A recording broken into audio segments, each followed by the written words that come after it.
자, 다 타신 줄 알고 우리 한 목소리로 함께 1절부터 12절까지 말씀을 함께 읽겠습니다. 시작. 예수께서 길 가실 때에 날 때부터 맹인된 사람을 보신지라.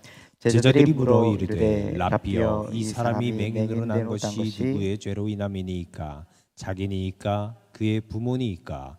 예수께서 대답하시되 이 사람이나 그 부모의 죄로 인한 것이 아니라 그에게서 하나님이 하시는 일을 나타내고자 하심이라.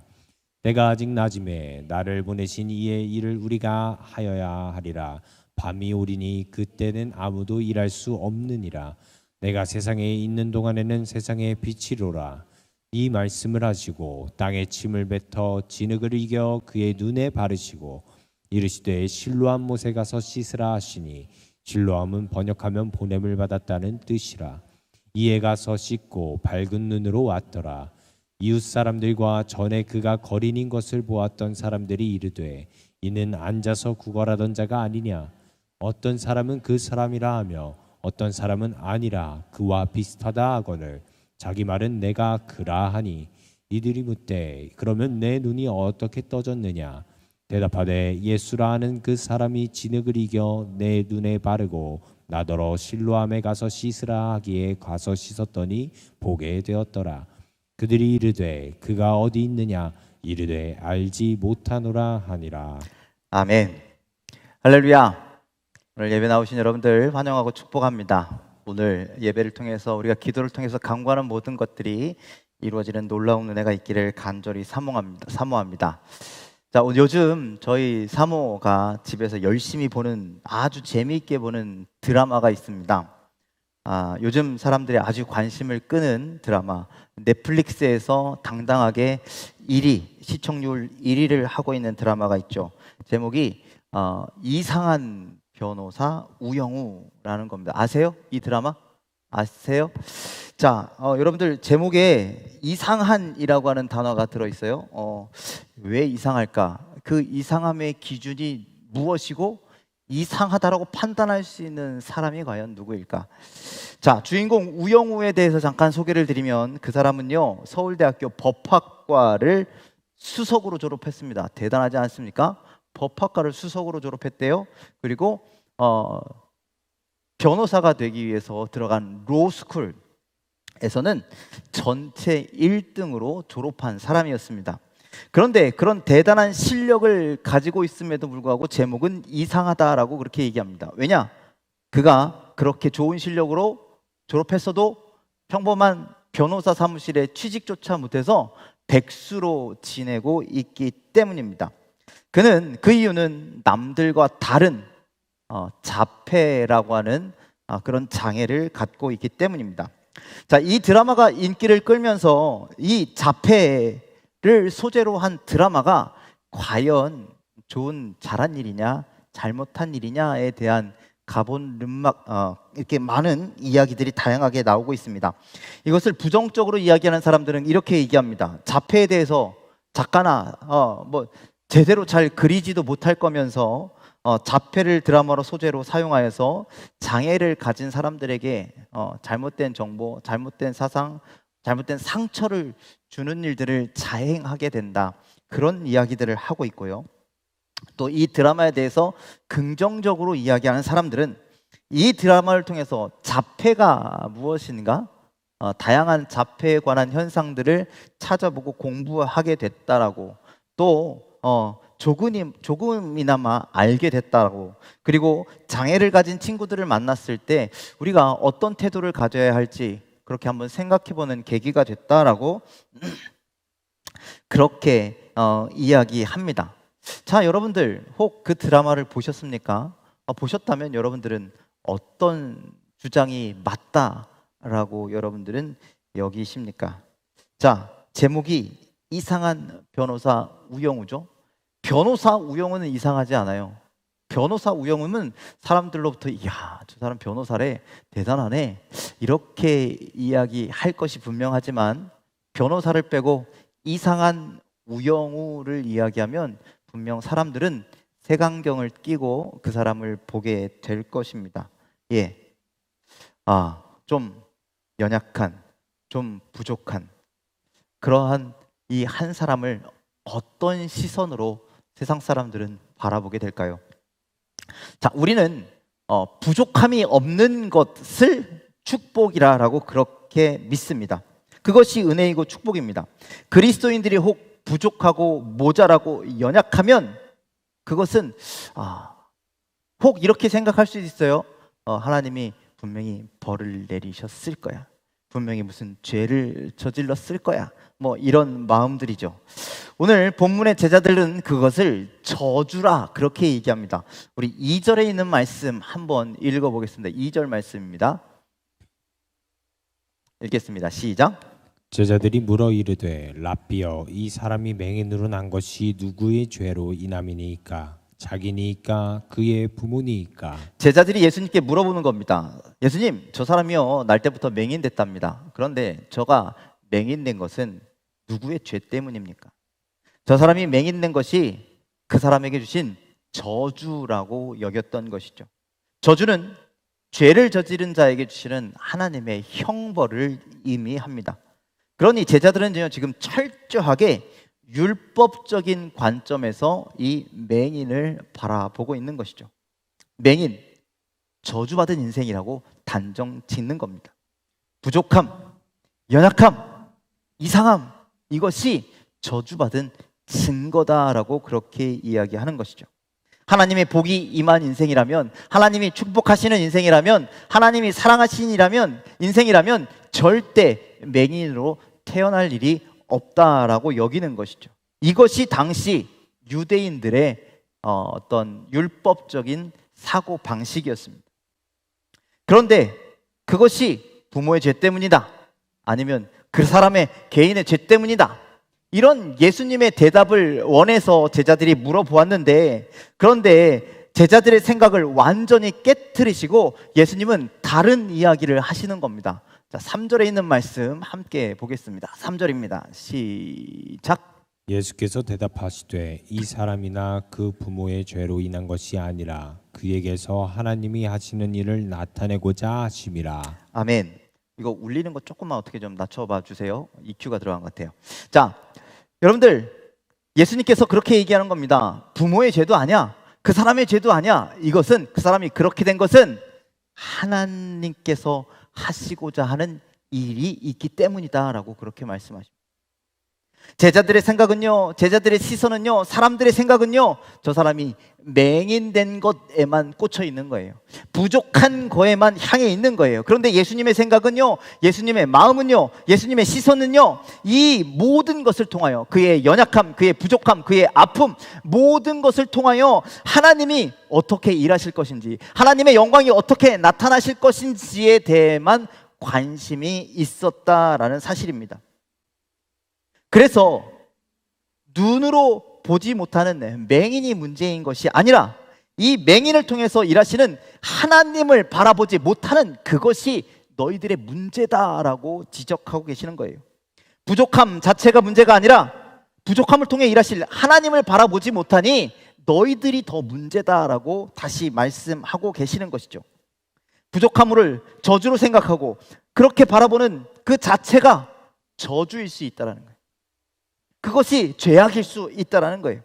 기존 유대인들이 가지고 있었던, 완전히 그들이 갖고 있는 사상을 완전히 깨어버리시는 이 예수님의 말씀에 여러분들, 우리도 좀 깨닫고 우리도 좀 깊이 생각해 보게 되기를 간절히 소망합니다.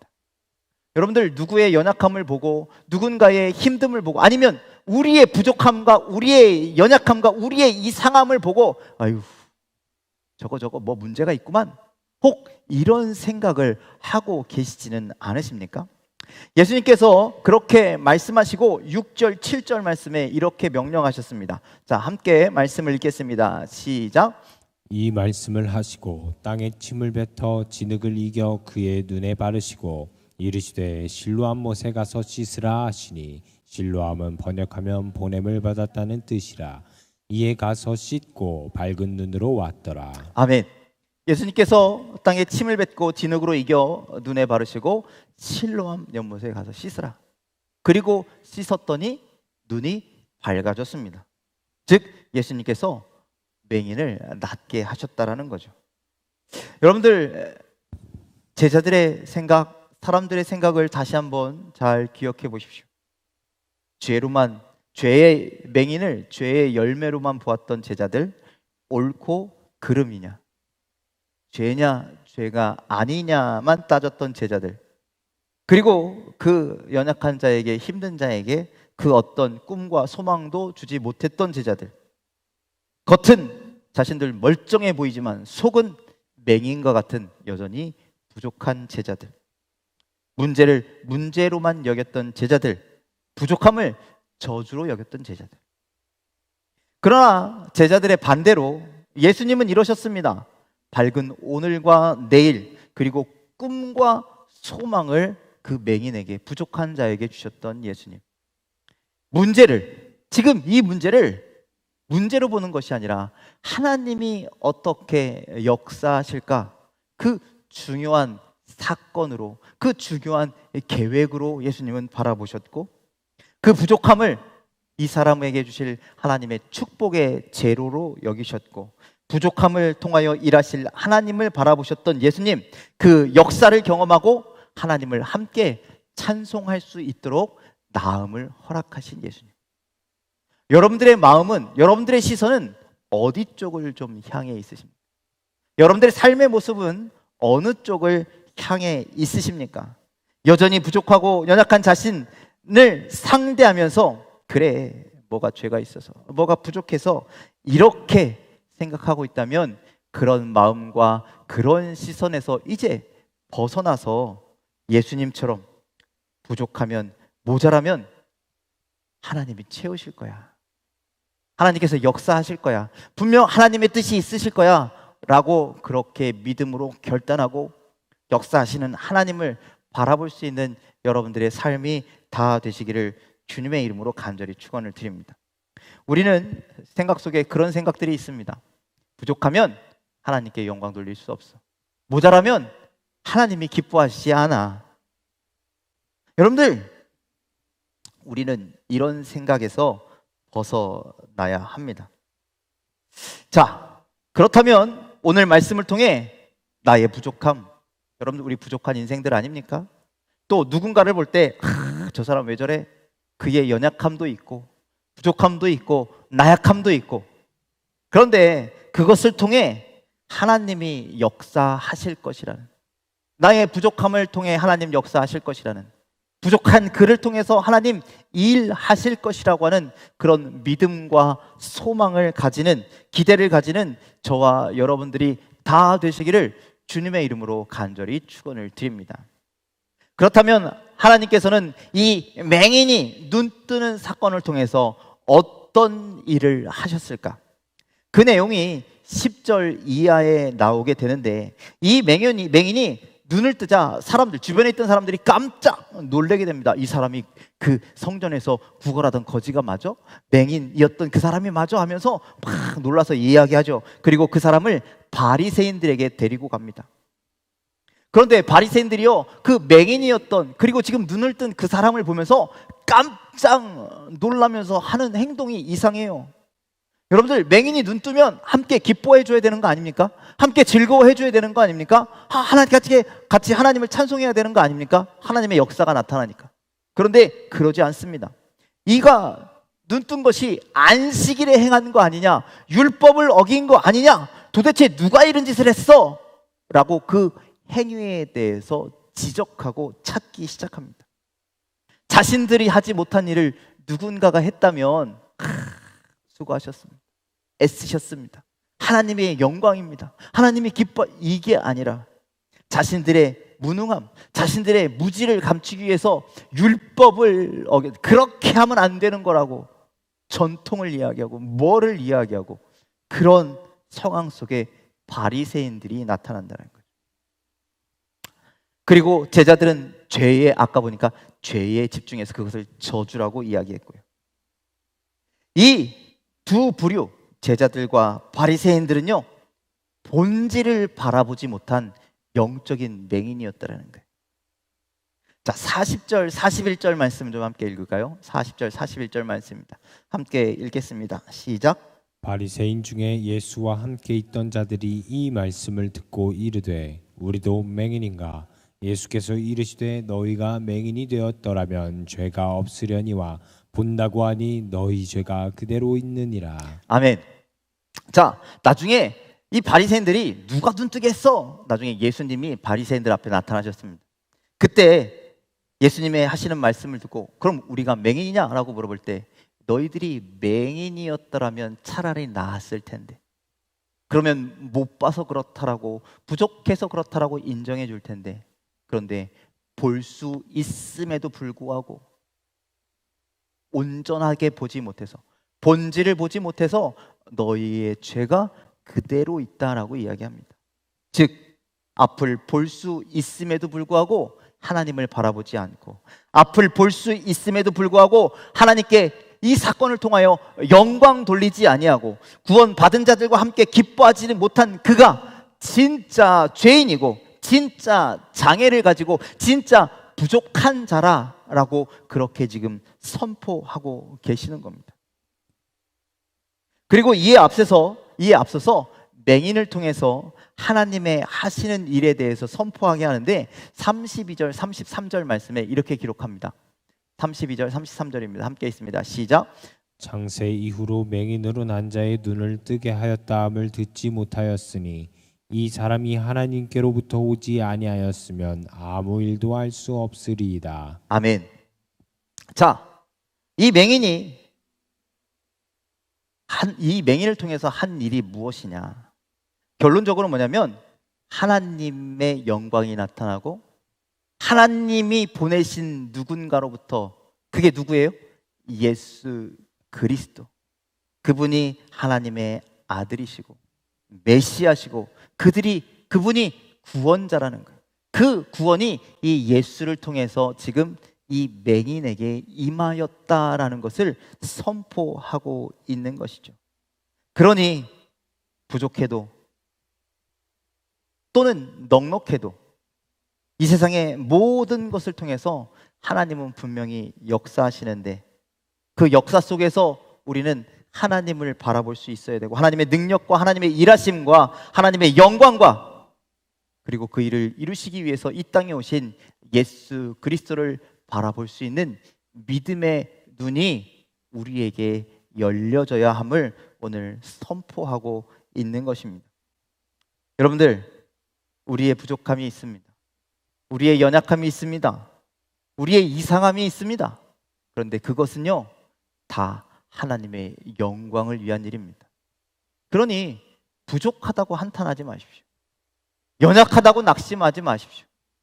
이상하다고 안 될 거야 포기하지 마십시오. 하나님은 분명히 역사하십니다.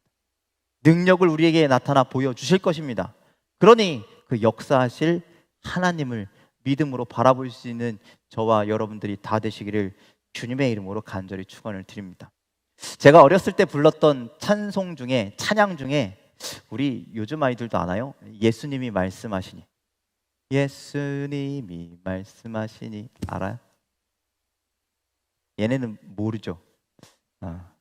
거기 1절에 그렇게 되어 있습니다. 물이 변하여 포도주 된 부족한 포도주가 채워지고 그래서 망쳐버릴 뻔한 그 결혼식장이 다시 큰 잔치로 이어질 수 있었던 놀라운 역사. 부족한 것을 들어서 하나님은 큰 일을 세우신다라는 말씀. 그 2절에는요 바디메오가 눈을 떴답니다. 그 부족한 바디메오의 눈을 통하여 하나님의 살아계심과 하나님의 역사하심이 나타났습니다. 3절과 4절에는 죽은 나사로가 살아난 것도 그리고 거친 파도가 잠잠해지는 것도 여러분들 모두가 인간이 할 수 없지만 인간의 능력으로는 할 수 없지만 하나님은 하실 수 있다라는 것을 우리에게 선포하고 있습니다. 그러니 부족한 것 앞에서 좌절하지 마시고 힘든 일 앞에서 포기하지 마시고 하나님 이 일을 통하여 우리 속에 역사하여 주시옵소서라고 믿음으로 역사하시는 하나님을 바라볼 수 있는 저와 여러분들이 다 되시기를 주님의 이름으로 간절히 축원을 드립니다. 복음서에 기록된 이 모든 기적은 그냥 기적이 아닙니다. 그냥 놀라운 일이 아닙니다. 이 기적을 통해서 하나님의 영광을 나타내시기 위함입니다. 그리고 그 영광을 바라본 그 영광을 바라본 자들에게 변화되는 삶, 믿음으로 사는 삶, 하나님만을 바라보고 사는 삶을 허락하시기 위함입니다. 그러니 여러분들, 우리의 부족함과 모자람을 넘침과 충만함으로 채워주시는 우리를 창조하신 하나님, 우리를 들어서 사용하시는 하나님께 영광 돌리는 저와 여러분들이 다 되시기를 주님의 이름으로 간절히 축원을 드립니다. 오늘도 우리는 부족합니다. 오늘 우리가 예배할 때 오늘 드럼 누가 친지 알고 계세요? 오늘 누가 드럼 쳤을까요? 참고로 저는 아니에요. 저 뒤에 앉아있는 원규가 쳤어요. 원규가 몇 달 전에 목사님하고 저하고 저 사모한테 연락을 해서 목사님, 저 드럼 배우고 싶습니다 그러더라고요. 그래? 배워서 뭐 하려고? 저 아동부 예배 때 드럼으로 반주하고 싶어요 라고 그렇게 얘기했어요. 정말 아멘이죠. 그런데 단시간 내에 될 수 없는 일이거든요. 좀 치는 제 입장에서, 잘 치는 건 아니에요. 그래도 조금 칠 줄 아는 제 입장에선 어제 저랑 밤 10시까지 여기에 앉아서 둘이 연습하는데 내일 할 수 있을까? 그런 걱정이 이만저만이 아니었습니다. 오늘도 공익을 하고 있는데 퇴근하자마자 교회로 달려와서 또 저 자리에 앉아서 열심히 연습을 합니다. 오늘 예배 때 한번 쳐봐 그랬거든요. 그런데 들어가서 예배 전까지는 치킨 저도 조마조마한 거죠. 과연 드럼이 막 이상한 소리를 내서 찬양하는 사람들 다 망치지는 않을까? 그런데 그 걱정은 기우에 불과하더라는 거예요. 잘하고 못함이 문제가 아니라 그 한 사람이 그 드럼 연주함을 통해서 여러분들 그 찬양이 하나님께 영광이 된다라는 말씀. 잘한 사람들끼리 모여서 하나님께 영광 되는 것도 아름답지만 아니요, 그게 아니라 나의 있는 모습 그대로를 가지고 하나님께 드릴 때 하나님은 그것을 통해서 하나님 영광 받으신다라는 거예요. 잘하고 못하고가 아니라. 그런데 오늘 하는 거 보니까요, 잘하더라고요. 제가 괜히 걱정했어요. 우리가 이제 성경학교도 있고 수련회도 해야 되고, 그런데 교회 행사를 할 때마다 늘 드는 생각이, 아니 왜 우리는 이렇게 일꾼이 없는 거야, 이런 생각들을 하게 됩니다. 그런데 여러분들, 일꾼이 정말 많아서 요번에는 좀 그만하세요, 다른 사람이 할 겁니다, 이렇게 되는 교회가 어디 있겠습니까? 모자라면 모자란 대로, 부족하면 부족한 대로 그 사람들이 모여서 한 걸음 더 옮기고, 10분 더 바쁘게 움직이고, 그렇게 조금씩 채울 때 여러분들 그곳에서 하나님의 영광이 나타나는 줄 믿으시길 바랍니다. 그 부족함을 통해서 하나님은 더 큰 것을 만들어 가신다라는 거죠. 그러니 하나님은 그 한 사람을 아끼시는 거예요. 넉넉해서 교만하기보단 부족해서 하나님을 바라보는 그 한 사람을 찾고 계시는데, 여러분들 여기에 계신 여러분들이 그 부족한 한 사람인 줄 믿습니다.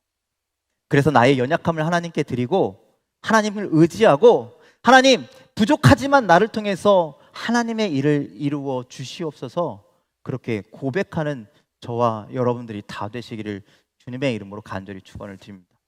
이번 성경학교 넉넉하지 않습니다. 인력이 모자랍니다. 그런데도 우리는 해야 합니다. 왜?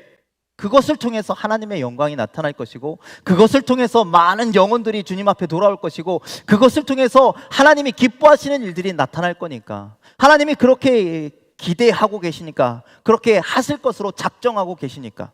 믿으십니까? 여러분들 그런 일들에 동참하는 우리 모두가 되기를 주님의 이름으로 간절히 축원을 드립니다. 우리 부족함을 통해서, 모자람을 통해 하나님 일하시고 하나님은 영광 받으실 것입니다.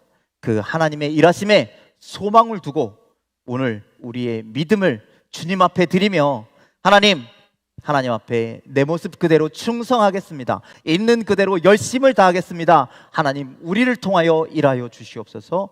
그렇게 고백하며 믿음으로 나아가는 저와 여러분들이 다 되시기를, 하나님의 영광을 위해서 살아가는 연약한 우리가 되기를 주님의 이름으로 간절히 축원을 드립니다. 기도하겠습니다.